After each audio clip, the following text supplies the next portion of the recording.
Hi guys, so this week's gymnastics session we're going to be looking at some progressions and strength work towards being able to handstand walk.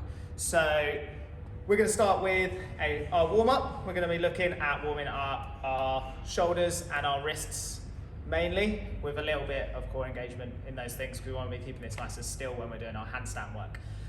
We're going to do a 9-minute EMOM, 3 movements. So movement number 1, minute number 1, we've got going to have a plate on the floor here. Don't need just a light plate. I've got a 5 kilo plate here, nothing massive.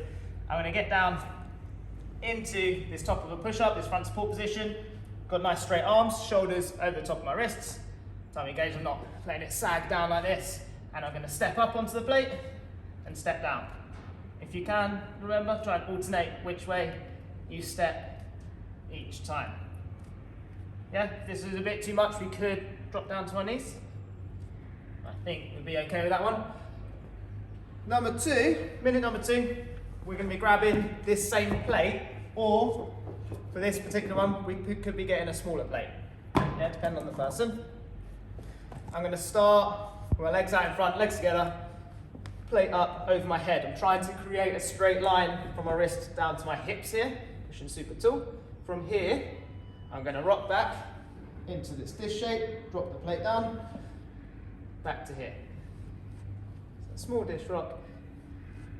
I open my shoulders, back up each time. That's movement number 2. Movement number 3, we're going to grab our plate again. We're going to stick it overhead. Start with, I'm gripping the side of the plate here. Again, I'm trying to create a straight line from my wrist down to my ankles now.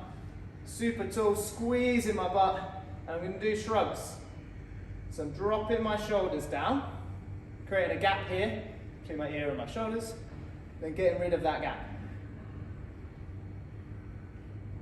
As you warm up a little bit, you may be able to go flat hands on the plate here.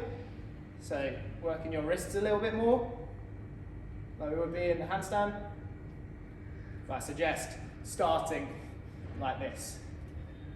From there, the second part of the warm-up is just spending a couple of minutes stretching your wrists, just warming those up. These exercises will warm them up a little bit, but maybe if you've got particularly stiff wrists, we want to give them a bit of stretch. We could be jumping on a box or just on the floor, going whatever feels good for you, but I would tend to be on here, go side to side, maybe forwards and back, maybe holding, maybe moving.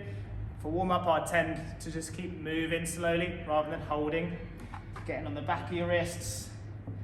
Here, spend a little bit of time making sure they're super warm before we move on to the next part.